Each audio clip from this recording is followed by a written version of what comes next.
കേരളത്തിലെ എല്ലാ പഞ്ചായത്തുകളിലെയും പ്രസിഡന്റുമാർ അവരവരുടെ ഭരണ കാലയളവിൽ നടപ്പിലാക്കിയ വികസന പ്രവർത്തനങ്ങൾ പങ്കുവയ്ക്കുകയാണ് കേരള വിഷൻ ന്യൂസിന്റെ എന്റെ പഞ്ചായത്തിലൂടെ.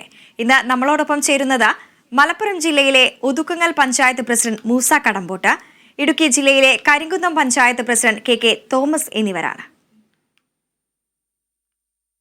എല്ലാവർക്കും എന്റെ പഞ്ചായത്തിലേക്ക് സ്വാഗതം.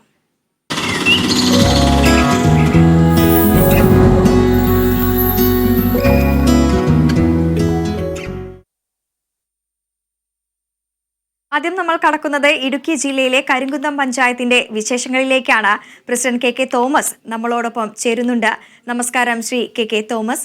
കൃഷി, ആരോഗ്യം, മാലിന്യ സംസ്കരണം തുടങ്ങിയ മേഖലയിലാണ് കൂടുതൽ ഊന്നൽ നൽകിക്കൊണ്ടുള്ള പ്രവർത്തനങ്ങളാണ് പഞ്ചായത്ത് നടത്തിവരുന്നത്.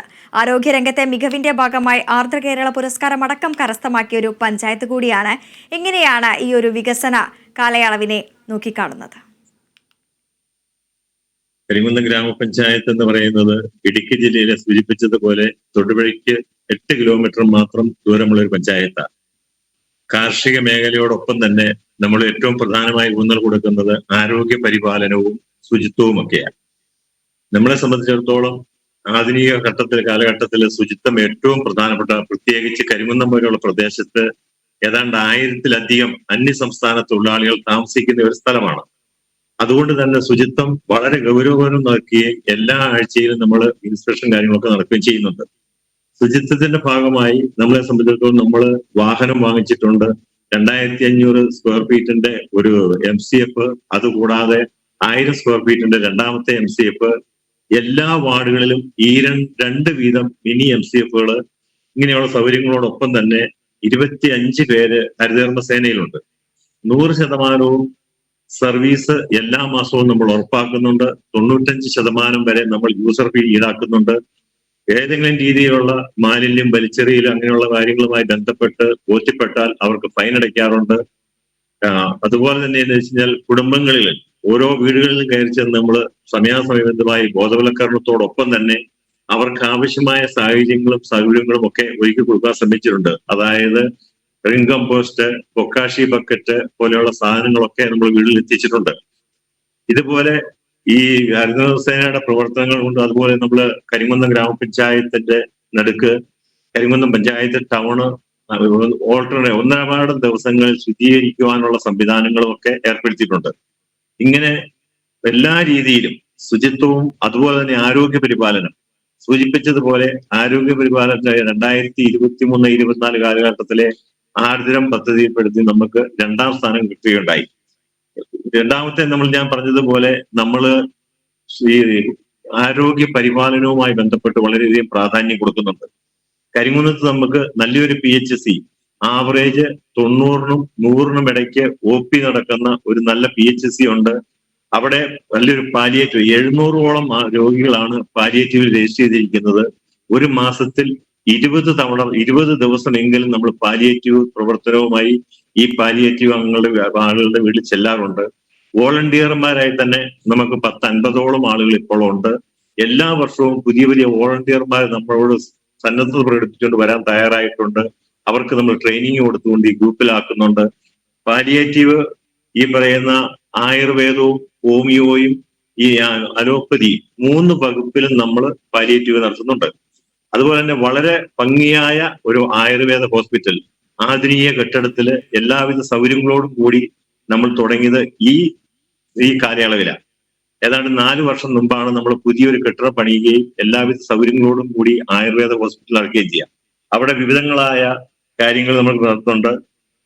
ഏറ്റവും പ്രധാനപ്പെട്ടത് നമ്മളവിടെ യോഗ ക്ലാസ്സുകൾ നടത്തി എല്ലാ ദിവസവും തന്നെ വനിതകൾക്കുമൊക്കെയായി, അതുപോലെ തന്നെ ആർക്കൊക്കെ താല്പര്യമുണ്ടോ അവർക്കൊക്കെ വേണ്ടിയിട്ട് നമ്മൾ അവിടെ യോഗ ക്ലാസ്സുകൾ നടത്താറുണ്ട്. യോഗ ട്രെയിനറുണ്ട്. ഹോമിയോയിലും ഉണ്ട് യോഗയ്ക്ക് വേണ്ടി നമ്മൾ അവിടെ ഹോള് റെഡിയാക്കിക്കൊണ്ടിരിക്കുന്നു. ഏതാണ്ട് ഒരു 15 ദിവസം കഴിയുമ്പോൾ അതിന്റെയും ഉദ്ഘാടനം നടക്കും. അപ്പം ഹോമിയോയിലും ആയുർവേദത്തിലും PHSയിലും ഒരുപോലെ പ്രാധാന്യം കൊടുത്തുകൊണ്ട് അവിടെ മരുന്ന് വാങ്ങൽ, സൂചിപ്പിച്ചതുപോലെ ഇത്രയധികം OP ഉള്ളത് കൊണ്ട് ഒരു രീതിയിലും മരുന്നുകൾക്കൊരു ബുദ്ധിമുട്ട് വരാതിരിക്കുവാൻ വളരെ ശ്രദ്ധ കേന്ദ്രീകരിക്കുന്നുണ്ട്. ഒരു രീതിയിലുള്ള മരുന്നുകളുടെ ഷോർട്ടേജും അവിടെ വരാതിരിക്കുവാൻ സമയാസമയത്ത് ഏതാണ്ട് ഒരു 6-7 ലക്ഷം രൂപയോളം ഒരു വർഷം നമ്മൾ PHCയിലേക്ക് വേണ്ടി മാത്രം മരുന്ന് വാങ്ങാൻ കൊടുക്കുന്നുണ്ട്. അതുപോലെ തന്നെ നമ്മളെ സംബന്ധിച്ചിടത്തോളം നമുക്ക് 54 ലക്ഷം രൂപ കേന്ദ്ര ഗവൺമെന്റിന് കിട്ടുകയും ഒരു വലിയ സബ് സെന്റർ ഈ പഞ്ചായത്തിന്റെ ഇല്ലിജാരി എന്ന പ്രദേശത്ത് പണി ആരംഭിക്കുകയും ചെയ്തിട്ടുണ്ട്. ഇപ്പോൾ നിലവിൽ 2 സബ് സെന്ററുകൾ പ്രവർത്തിക്കുന്നുണ്ട്. ഒന്ന് ഈ പഞ്ചായത്തിന്റെ വേറൊരു ഭാഗമായ തട്ടാരത്തട്ടയിലും ഒന്ന് പെരുകുന്നത്തുമാണ്. അങ്ങനെ ഈ പഞ്ചായത്തിന്റെ എല്ലാ സ്ഥലങ്ങളിലും ജനങ്ങൾക്ക് ഭൂപ്രകൃതി അനുസരിച്ച് എല്ലാ സ്ഥലത്തും ഒരു സ്ഥലത്ത് കേന്ദ്രീകരിക്കാൻ പറ്റാത്തത് കൊണ്ട് വിവിധ ഭാഗങ്ങളിലേക്കായി നമ്മൾ പ്രവർത്തനം ആരംഭിച്ചിരിക്കുക. 3 തീർച്ചയായും ഈ ആരോഗ്യ പ്രധാനപ്പെട്ട രംഗത്തടക്കം തന്നെ വലിയ രീതിയിലുള്ള നേട്ടങ്ങളാണ് പഞ്ചായത്ത് കൈവരിച്ചുകൊണ്ടിരിക്കുന്നത്. അതോടൊപ്പം തന്നെ എടുത്തു പറയേണ്ടത് മാലിന്യ സംസ്കരണ രംഗത്തും കൂടുതൽ മികവുറ്റ പ്രവർത്തനങ്ങൾ സ്വന്തമാക്കാൻ ഈ ഒരു പഞ്ചായത്തിന് ആയി എന്നുള്ളതാണ്. അതോടൊപ്പം തന്നെ ഈ ഇടുക്കി ജില്ലയിലെ ഈ ഒരു പഞ്ചായത്തിനെ സംബന്ധിച്ച് എടുത്തു പറയേണ്ടത് കൃഷിക്ക് കർഷകർക്ക് ഏറ്റവും കൂടുതൽ പ്രാധാന്യം നൽകുന്ന ഒരു പഞ്ചായത്ത് കൂടിയാണ്. കേരളത്തിൽ ഏറ്റവും കൂടുതൽ പൈനാപ്പിൾ കൃഷി അടക്കം കൃഷി ചെയ്യുന്ന ഒരു പഞ്ചായത്ത് കൂടിയാണ്. നെൽകൃഷി, ഈ ദീർഘകാല പച്ചക്കറി കൃഷികളടക്കം തന്നെ ഈ പഞ്ചായത്ത് നടപ്പിലാക്കി വരുന്നുണ്ട് അല്ലേ? തീർച്ചയായും ഇപ്പൊ സൂചിപ്പിച്ചതുപോലെ കേരളത്തിലെ ഏറ്റവും വലിയ പൈനാപ്പിൾ മാർക്കറ്റ് എന്ന് പറയുന്നത് വാഴക്കുളം എന്ന സ്ഥലമാണ്. ഏതാണ്ട് 10 കിലോമീറ്റർ ദൂരം മാത്രമേ അവിടെ ഉള്ളൂ. അവിടെയാണ് കേരളത്തിലെ ഏറ്റവും കൂടുതൽ പൈനാപ്പിൾ കൃഷിയും അനുബന്ധ ബിസിനസ്സും ഒക്കെ നടക്കുക.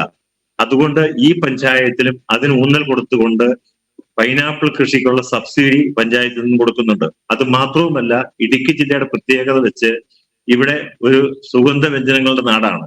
അതുകൊണ്ട് കരിങ്കുന്നം പഞ്ചായത്തിൽ നിന്നും അത്തരത്തിലുള്ള കുരുമുളക് പോലെയുള്ള എല്ലാ സുഗന്ധ വ്യഞ്ജനങ്ങൾക്കും നമ്മൾ സബ്സിഡി കൊടുക്കാറുണ്ട്. നല്ല നല്ല തൈകൾ വിതരണം ചെയ്യാറുണ്ട്.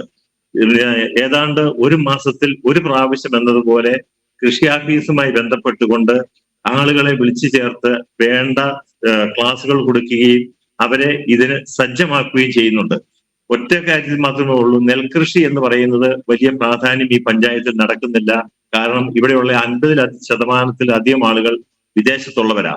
സ്വദേശത്തുള്ളവർക്ക് ഈ പറഞ്ഞതുപോലെ കൃഷിപാടങ്ങൾ വേണ്ട രീതിയിൽ നമുക്ക് പ്രവർത്തിക്കാൻ പറ്റുന്നില്ലെങ്കിലും അനുബന്ധമായുള്ള ബാക്കി എല്ലാ കൃഷികളും പഞ്ചായത്തുമായി ബന്ധപ്പെട്ട് നടത്തുകയും പഞ്ചായത്തിന്റെ കോമ്പൗണ്ടിനുള്ളിൽ തന്നെ ഒരു വ്യവസായ കേന്ദ്രം, അതായത് കാർഷിക വിപണന കേന്ദ്രം തന്നെ ആരംഭിച്ച് നല്ല രീതിയിൽ നാടൻ പച്ചക്കറികളും ജൈവവളമുള്ള ഇട്ട് വളർത്തുന്നതായ പച്ചക്കറികളും എല്ലാം അവിടെ ലഭ്യമാക്കത്ത രീതിയിൽ പഞ്ചായത്ത് കോമ്പൗണ്ടിൽ വിവിധങ്ങളായ ഷോപ്പുകളൊക്കെ നമ്മൾ സജ്ജീകരിച്ചിട്ടുണ്ട്.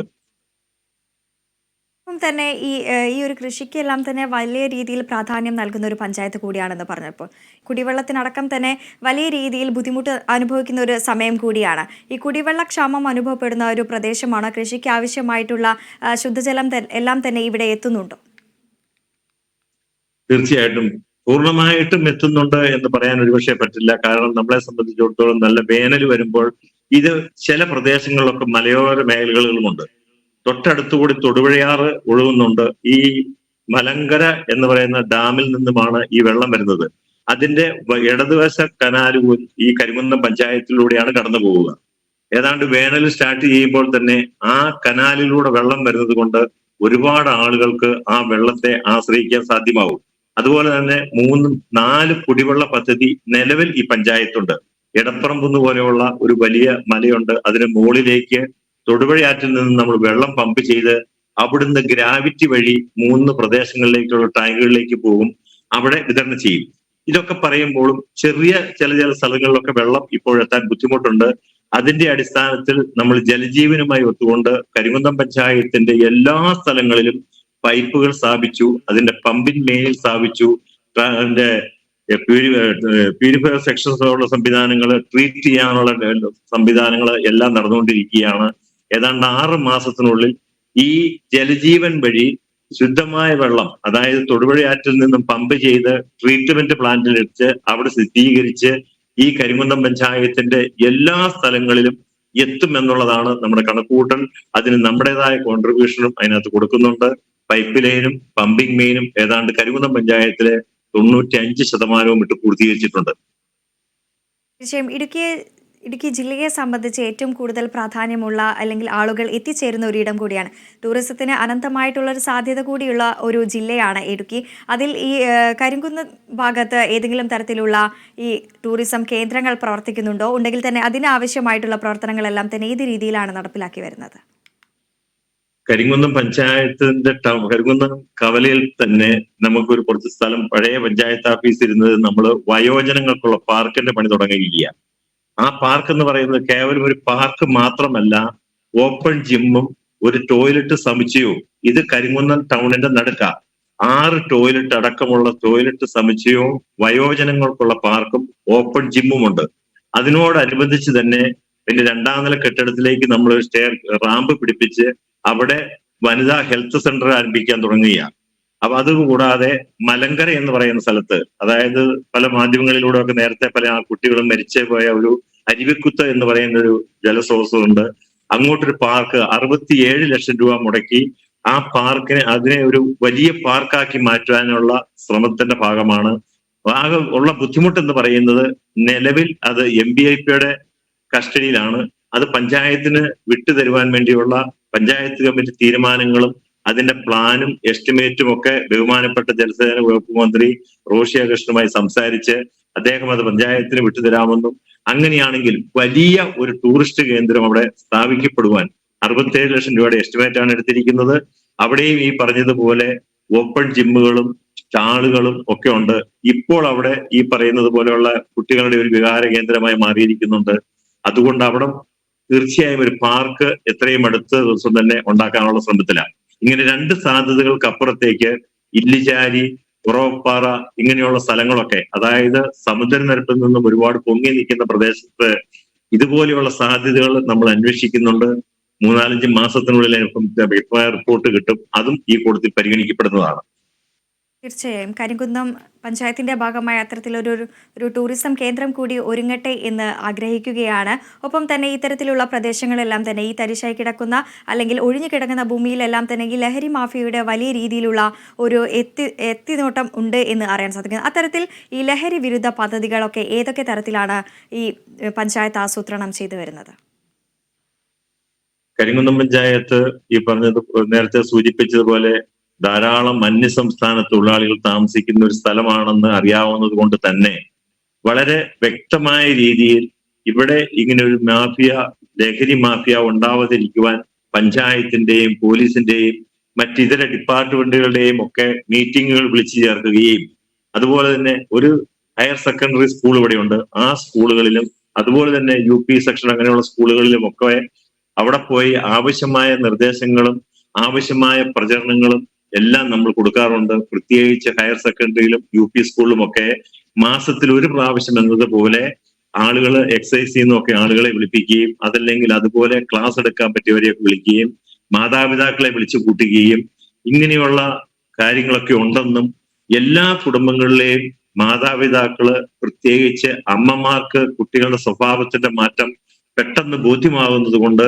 മക്കളാണെന്ന പരിഗണനയ്ക്ക് അപ്പുറത്തേക്ക് തന്റെ വീട്ടിലും ആകാം എന്നുള്ള ചിന്ത മനസ്സിൽ വെച്ചുകൊണ്ട് നിരീക്ഷിക്കുവാനും, ഏതെങ്കിലും രീതിയിലുള്ള എവിടെയെങ്കിലും എങ്ങനെയുള്ള പ്രവർത്തനങ്ങൾ നടക്കുന്നുണ്ട് എന്നും, ഏതെങ്കിലും രീതിയിലുള്ള ബിസിനസ്സുകൾ ഏതെങ്കിലും കോർണറുകളിൽ നമുക്ക് കാണാൻ പറ്റാത്ത രീതിയിലുള്ള കോർണറുകളിലൊക്കെ ഉണ്ടെങ്കിൽ അത് ബന്ധപ്പെട്ട അധികാരികളെ അറിയിപ്പിക്കുവാനുള്ള ബോധവൽക്കരണത്തോടൊപ്പം തന്നെ പ്രധാനപ്പെട്ട സ്ഥലങ്ങളിലൊക്കെ നമ്മൾ CCTV ക്യാമറ വെക്കുവാനായി ഓൾറെഡി പൈസയൊക്കെ അടച്ചിട്ടുണ്ട്. ഏറ്റവും അടുത്ത ദിവസം തന്നെ അത് സ്ഥാപിക്കപ്പെടും.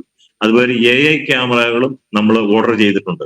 അങ്ങനെ കരിങ്കുന്നം ടൗണിനെ പ്രത്യേകിച്ചും സ്കൂളുമായി ബന്ധപ്പെട്ട സ്ഥലങ്ങളും ഒക്കെ ഒരു നിരീക്ഷണത്തിൽ വെക്കുന്നതിന് വേണ്ടിയുള്ള സംവിധാനങ്ങൾ പോലീസും ബാക്കി വിവിധ ഡിപ്പാർട്ട്മെന്റുകളും പഞ്ചായത്തും കൂടി നടപ്പാക്കി വരികയാണ്. തീർച്ചയായും. ഒപ്പം തന്നെ ഈ ഭാവിയിൽ എന്തൊക്കെ പദ്ധതികളാണ് നിലവിൽ ആസൂത്രണം ചെയ്തിരിക്കുന്നത്? നിലവിൽ ഏതെങ്കിലും തരത്തിലുള്ള വെല്ലുവിളികൾ ഈ ഒരു പഞ്ചായത്ത് നേരിടുന്നുണ്ടോ?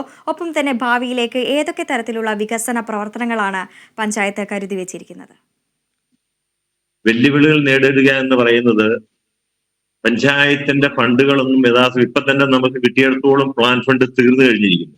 ഇനിയും ഏതാണ്ട് 10-20 ദിവസം ബാക്കിയുണ്ടെങ്കിലും ഫണ്ടുകൾ സമയത്ത് കിട്ടുന്നില്ല എന്നുള്ളത് ഒരു പ്രശ്നമുണ്ട്. അത് ഒരുപക്ഷെ എല്ലാ പഞ്ചായത്തിലും ഉള്ളതായിരിക്കും. പക്ഷെ കിട്ടുന്ന ഫണ്ടുകൾ അത് അതേപോലെ നമുക്ക് ചെലവഴിക്കുവാനും അങ്ങനെ പഞ്ചായത്തിന്റെ എക്സ്പെൻഡിച്ചർ പൂർത്തീകരിക്കുവാനും ഒക്കെ നമ്മൾ ശ്രമിക്കുന്നുണ്ട്. വെല്ലുവിളികൾ എന്ന് പറയുന്നത് ഞാൻ ആദ്യമേ സൂചിപ്പിച്ചതുപോലെ 2 പാർക്കിന്റെ കാര്യമുണ്ട്. ഈ കരിങ്കുന്നം പഞ്ചായത്തിന്റെ കെട്ടിടം 70 വർഷമായിരുന്ന സ്ഥലം 2 വർഷം മുമ്പാണ് നമ്മൾ പുതിയ പഞ്ചായത്ത് കെട്ടിടം പണിത് ഇങ്ങോട്ട് മാറിയത്. ആ സ്ഥലം ഇപ്പോൾ ചെന്ന് അന്വേഷിച്ചപ്പോൾ റവന്യൂവിന്റെ അധികാരത്തിലാണ്. 70 വർഷം മുമ്പ് ഒരു വ്യക്തിയായി തന്ന സ്ഥലം ഇപ്പോൾ അത് റവന്യൂവിന്റെ കസ്റ്റഡിയിലാണെന്നും ഏതാണ്ട് 1 വർഷമായി ഞാൻ സൂചിപ്പിച്ചതുപോലെ ഈ വയോജന പാർക്ക് പണിയുവാനായി ചെന്നപ്പോൾ ഇതിന്റെ ഉടമസ്ഥാവകാശം റവന്യൂവിനാണെന്ന് അറിഞ്ഞപ്പോൾ അത് അവർക്ക് പറ്റിയ ഒരു തിരുത്താണെന്നും തെറ്റാണെന്നും ബോധ്യപ്പെടുത്തിക്കൊണ്ട് തിരുവനന്തപുരം മുതൽ കളക്ടർ വരെയുള്ള മുഴുവൻ സ്ഥലത്തും നമ്മൾ അപേക്ഷ കൊടുക്കുകയും അത് പൂർണ്ണമായും വിട്ടുകിട്ടി എന്ന് പറയാൻ ഇപ്പോൾ സാധ്യമല്ല. അതുപോലെയുള്ള ചില വെല്ലുവിളികൾ എത്ര അദാലത്ത് നടത്തിയാലും അവിടെയൊക്കെ പറയുമ്പോഴും ചില കാരണങ്ങളൊക്കെ പറയുന്നതിനപ്പുറത്തേക്ക് പ്രായോഗികമായി രണ്ടാമത്തെ കാര്യം ഞാൻ സൂചിപ്പിച്ചു, വലിയൊരു പാർക്ക് 67 ലക്ഷം രൂപയുടെ ഒരു പാർക്ക് വരുന്നത് കൊണ്ട് അവിടെയുള്ള നടക്കുന്ന ലഹരി മാഫിയയുടെ പ്രവർത്തനങ്ങൾ ഇല്ലാതാക്കാൻ പറ്റുമെന്ന് മാത്രമല്ല ആ പ്രദേശത്തിന് തന്നെ ഒരു മാറ്റം സംഭവിക്കുകയും അവിടെയുള്ള ആളുകൾക്കൊക്കെ വൈകുന്നേരങ്ങളിൽ ഇറങ്ങി സ്വതന്ത്രമായും പേടിക്കാതെയും നടക്കാൻ പറ്റുന്ന ഒരു സാഹചര്യം ഉണ്ടാവുകയും ചെയ്യാം. ഇത്തരത്തിലുള്ള വികസന പ്രവർത്തനങ്ങളെല്ലാം തന്നെ ഈ ഒരു പഞ്ചായത്തിന്റെ കരിങ്കുന്നം ഗ്രാമപഞ്ചായത്തിന്റെ ഭാഗമാവട്ടെ വലിയ വികസന പ്രവർത്തനങ്ങളിലേക്ക് കടക്കാനുണ്ട്. നിരവധിയായിട്ടുള്ള പ്രവർത്തനങ്ങൾ നിലവിൽ ആരോഗ്യരംഗത്തും കാർഷിക മേഖലയിലടക്കം തന്നെ മാലിന്യ സംസ്കരണ രംഗത്തും അടക്കം തന്നെ നിരവധിയായിട്ടുള്ള നേട്ടങ്ങളെല്ലാം തന്നെ കൈവരിച്ച പഞ്ചായത്താണ്. ഈ ആരോഗ്യ മേഖലയിൽ ആർദ്ര കേരള പുരസ്കാരം അടക്കം സ്വന്തമാക്കിയിരിക്കുന്നു. നിരവധിയായിട്ടുള്ള അംഗീകാരങ്ങളും പുരസ്കാരങ്ങളും എല്ലാ നേട്ടങ്ങളും ഉണ്ടാകട്ടെ എന്ന് ആശംസിക്കുകയാണ്.